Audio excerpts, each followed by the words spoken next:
Et oui, bonjour à tous, on fait une nouvelle vidéo. Avant de regarder cette vidéo-là, n'hésite pas à t'abonner, de liker, partager. Et oui, nous sommes bien sûr le 20 décembre. Qui dit le 20 décembre? Une vidéo particulière qui me tient à cœur depuis des années que je fais des vidéos sur YouTube. Donc, je vais raconter mon histoire, comment je suis arrivé sur YouTube. Donc, donc, ça sera compliqué à raconter cette vidéo-là parce qu'il y a des émotions, beaucoup d'émotions à parler à rapport à cette vidéo-là. Donc, je vais raconter mon histoire. Comment Randomazy est arrivé sur YouTube et comment Randomazy est arrivé sur YouTube grâce à moi. Donc, comment je fais naître Randomazy sur YouTube. Donc, et oui, et oui, il vient de loin ce Randomazy. Je viens de loin, je viens de loin quand même. Franchement, comment je suis arrivé sur YouTube? Donc, je vais raconter mon histoire, quand même, mon histoire qui me tient à cœur. Voilà. Donc, on va commencer par l'histoire de l'enfant, comment j'étais. Voilà. Donc, bien sûr, j'étais né le 6 juin 97 à Paris. Je suis né à Saint-Mandé. Voilà. Donc, j'étais à l'école maternelle. Voilà. Et après l'école maternelle, on m'a dit, votre fils, il a un handicap. Donc, un handicap, ça veut dire, vous savez pas lire, écrire, lire et écrire et pas compter. Voilà, trois choses, j'arrivais pas à faire, trois choses. Donc, ok, pas de problème. Et quand tu vas dans l'école spécialisée et quand tu quittes le niveau ordinaire pour aller au niveau protégé, c'est pas pareil. C'est pas pareil. Là, nous sommes ailleurs. Vous avez 7 ans. Quand vous dites à votre mère, vous avez un handicap à 7 ans, c'est non. Tu peux pas y croire. Tu peux pas y croire. Et tout. Tu peux pas y croire. Voilà. Tu peux pas y croire que votre fils ait un handicap. Donc, franchement, donc à 7 ans, bah, j'étais à l'OMP de Fontenay-sous-Bois. Franchement, je dirais merci à eux parce que franchement, c'est grâce à eux j'ai connu YouTube quand même. On peut dire que c'est grâce à eux que j'ai connu YouTube parce que franchement, YouTube, ça a créé il y a 20 ans. Donc 20 ans quand même, merci à l'OMP Fontenay-sous-Bois. Je suis resté à l'EMP 7 ans, de mes 7 ans à 15 ans. Voilà. Bon, j'ai connu des pires moments, des meilleurs moments, voilà. Et tout. Après, j'ai connu mon premier décès de la famille, c'est-à-dire mon grand-père. Voilà. Donc, c'était très compliqué et tout. J'avais des problèmes à rapport aux cheveux. Les cheveux partaient tout seuls. Quand je touchais ça, il y avait des cheveux dans mes mains. Donc, bien sûr, j'étais stressé. Pourquoi stressé? On ne sait pas. Donc, je suis parti voir le médecin. Il m'a dit, votre fils il est stressé. Donc, il prend des médicaments. Donc, je prends des médicaments. Tout va bien. Après, bah, en 2012, bah, j'y vais à la réam de sa mort. Voilà.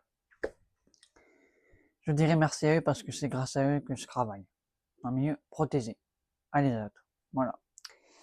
Donc, j'ai passé une belle année. Bon, beaucoup aussi, j'ai connu beaucoup d'harceleurs, en rapport au vol du téléphone, les iPhones et tout. J'avais pas de téléphone et tout. Donc voilà. Bon, voilà ce qui est arrivé. Donc je suis arrivé quand même de 2012 à 2017. Donc vous calculez, ça fait combien de temps? Voilà. Donc ça fait beaucoup de temps que je suis resté. Mais attention, là-bas j'ai connu plein d'amis. J'ai connu, franchement, c'est génial. Franchement, voilà. C'est génial d'aller à l'école dire, je rêve, travailler. J'ai autant travaillé que travailler autant dans cette école-là. Mais après, bah, j'ai travaillé en 2017. En 2017. Donc ça fait 8 ans que je travaille. Ça fait que 8 ans que je travaille. 8 ans. Donc 8 ans. de 2017 à 2025. Donc ça fait 8 ans que je travaille. Et là, en 2022, il y a encore un décès dans ma famille, c'est ma grand-mère. Voilà. Et franchement, c'était très compliqué de perdre quelqu'un de sa famille. Voilà. C'était très compliqué. J'étais pas stressé pour une fois. Voilà. J'étais un peu dans l'émotion, c'est normal. Et là, en 2023, toutes ces années d'enfer terminées envers moi, et on me dit, il y a un pass annuel, la première fois que je suis allé à Disney, c'était en 2021. Donc en 2021, ok, en 2021, je vais à Disney. Je me dis, oh, c'est bien, et tout. Mais j'avais compté les billets à l'époque. Un seul billet, c'était 94. Et si tu vas les deux parcs, c'était quand même presque 200 € à payer. Donc, quelqu'un que je dirais merci dans cette vidéo, c'est ma soeur qui regarde cette vidéo. Voilà, et elle me disait, prends un pass annuel à l'année. Donc, mon pass annuel, c'est commencé en 2023. Voilà. Donc, j'ai commencé à devenir fan de Disney et tout. Et j'ai jamais fait de vidéo. Donc, ma première vidéo, c'était en 2022. Donc, voilà. Donc, 2022 et tout. C'était génial et tout. Et après, petit à petit, je commence à prendre un pass annuel. Voilà. Je fais mes premières vidéos et tout. Faut pas oublier qu'à l'époque, je filmais comme ça. Et oui, je filmais comme ça. Un mec débile qui filme comme ça. Et après, j'ai connu un youtubeur que j'aime bien. J'ai rencontré au tout début. Là, j'ai connu le premier youtubeur sur YouTube qui a commencé à faire des vidéos. C'est Ronderook. Ronderook, c'est un youtubeur que je connaissais bien. Bon, je l'ai vu plusieurs fois quand j'ai ces vidéos comme mon avis. Et un youtubeur, c'est lui qui m'a donné ma chance et tout. On se parle de temps en temps.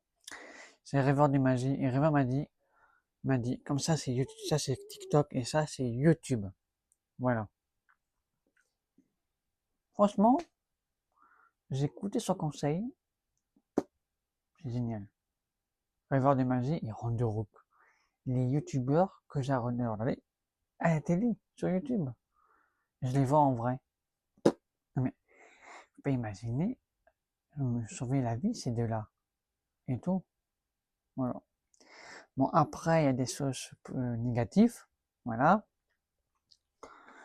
On se quitte, moi et mon ex, on se quitte. Voilà. Et là, le drame arrive en 2024. La police vient à la maison. La police qui vient à la maison. Quel rapport? Vous dites quel rapport avec mon histoire? C'est avec mon histoire, justement. La police vient chez moi, je suis au boulot, il me demande de venir un jour de semaine. Donc je vais, voilà. Et du coup, je comprends pas avec la police, il dit rien aux parents. Parce que quand même, les parents nous ont élevés, quand même, voilà. Les policiers disent non, votre fils le sait. Moi, je savais pas de quoi il parlait. Donc, bien sûr, c'est au mois de mai, voilà, on y va, c'est fin mai, voilà, j'y vais, on me dit, vous êtes en garde à vue. Quand vous entendez le mot garde à vue, vous dites, ah, il y a quelque chose de grave. Donc, on me dit que j'ai fait des choses bizarres sur Internet. Une chose bizarre de quoi? Donc, il prend mon téléphone. Bon, à l'époque, c'était pas ce téléphone comme ça, hein. Voilà, c'était pas ce téléphone, c'était un autre téléphone. Voilà. Il me dit, vous êtes en garde à vue, il faut téléphone et tout, pour faire des analyses. Alors là, pour ça dans ma tête pendant un an ne pas avoir de téléphone. Alors moi, je suis malin, donc j'achète un nouveau téléphone. C'était celui-là. Donc, bien sûr, bien sûr, un téléphone, on dit, oula, faut faire attention, bah, je change mon numéro, voilà, voilà. Et, bien sûr, j'ai demandé à ma soeur, est-ce que toi, tu as un iPhone 14 Pro Max? Elle m'a dit, oui, mais si tu veux, je te le donne. Voilà. Donc, lui elle a acheté son iPhone, et moi, j'ai acheté elle m'a donné le mien. C'est très gentil de sa part. Gros bisous. Voilà. Et, et c'est là, je me dis, mais attends, l'iPhone, on peut brancher des micro-cravates? Donc, bien sûr, j'ai acheté des micros, j'ai acheté un trépied, et j'y vais à Disney. Donc, voilà. Là, je tacle ma deuxième année. Mais, un rapport, à la deuxième année, ils viennent encore au mois d'avril. Donc, là, l'enfer revient. Revient. Après un an d'enfer, l'enfer revient. Alors, pourquoi l'enfer revient? Je ne sais pas. Donc, le flic vient, il dit, le 3 novembre, vous êtes jugé pour des effets que vous avez faits. Donc, ok, pas de problème. Donc, le 3 novembre, je suis présent. Voilà. Voilà, vous êtes condamné pendant 3 ans de surveillance, de ne pas faire de bêtises. Si vous faites des conneries, c'est la prison. Voilà. Donc là, des prisons, conneries de ce quoi, je sais pas. Donc voilà. Donc quand vous êtes condamné à 3 ans de surveillance par la justice, là on dit faut pas faire de conneries. Voilà. Donc c'est pour ça que j'ai une vidéo à faire sur ça, pour surtout les jeunes qui me regardent dans cette vidéo-là. Si vous êtes condamné à 3 ans de surveillance, arrêtez les conneries. Moi, j'ai j'ai compris une fois, mais pas 2 fois. Donc, voilà. Donc, voilà, donc, 3 ans en condamnation, pas en prison, mais à la maison. Mais le code que j'avais peur, c'est d'arrêter mes vidéos. Donc, j'ai posé la question à mon avocate. Est-ce que j'ai le droit à aller à Disney? Il m'a dit, bah oui, vous avez le droit et tout, vous n'avez pas de bracelet électronique. Donc, voilà. Donc, voilà. Et j'ai appris que la personne a fait ça, c'était sur un faux compte. Donc, les faux comptes, je dirais pas les détails et tout. Vous savez c'est quoi un faux compte? Voilà. Donc, voilà. Donc là, nous sommes le 20 décembre. Tout va bien pour moi. Bien sûr, condamné 3 ans, pas en prison, mais voilà. Et je vais raconter comment Ron Mazie est arrivé sur YouTube. Voilà. Donc, et oui, comment il est arrivé sur YouTube. J'ai fait ce bâche à Disneyland Paris. C'est comme si je travaillais à Disney, mais non. Mais quand j'y vais à Disney, bien sûr, je mets toujours mon bâche ici. Pourquoi? Parce que à Disney, je suis Randomagie. Je suis pas Julien. Julien, il disparaît. Voilà. Et tout. C'est, voilà. Donc, voilà. Donc, voilà. Alors, pourquoi j'y vais à Disney? C'est pour oublier tous les problèmes que j'avais et tous les problèmes que j'avais dans le passé. Faut oublier dans le passé. Voilà. Donc, bah, c'était une nouvelle vidéo de mon histoire un peu triste, normal. N'oubliez pas de vous abonner, de liker, partager. On se retrouve samedi prochain à Disneyland Paris pour plein d'aventures et plein de nouveautés. Bisous à tous. Si vous avez des questions, n'oubliez pas de mettre en commentaire. Bisous.